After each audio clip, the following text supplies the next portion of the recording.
Kambama ani yamma na ko kuna tuma dawka awlo ka jiba na militaire duru tuntuna mali armée la o militaire duru ushu era fleuve la mi e bay militaire duru tuntuna tene ku kele kera lendi don armée ni groupe armée do kele do mun commencé bu do folo shia do folo ga do ko ni akila ko anza beska ke ansa dini groupe mun tu armée fene attaquer o rakelena kalo temenena on ga bibina teska do ma fo ko nul le do nul te ga hakila jigina amba fo ko ansa dini dilaka o kele korole mun kera be militaire woro mine militaire woro yo imagine ya bela ka fo ko o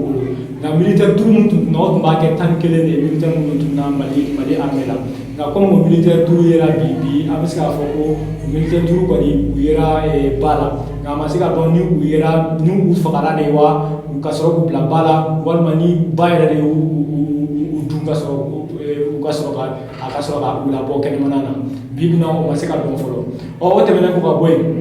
amala dona fene ka foko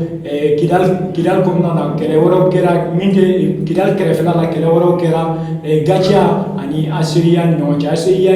sema groupe do gacha o platform groupe do o kero ulu kera lundi fait kunu fene a continuera arbi a ko koni ama donga ban folo ga o kele munna kan fla bebe ka foko do attaquer do accuser ka foko le folo attaquer luga kana don fene ko don do attaquer ga amero na bigoni fora ko gacha to aka position na ko uni patrouille do le bena mi ese ma patrouille ko la u karla nyona akila jigna amba fo ko korole nunu de la kare nyona no kera kalo temene karla nyona shefla akera kalo planjela akela ke kalo la wana tuli o kele mun konna na famille chama ni ko dubla kasoro kata u yere réfugié kerefe dugula o famille nunu abeska ta mo ba kele ani kola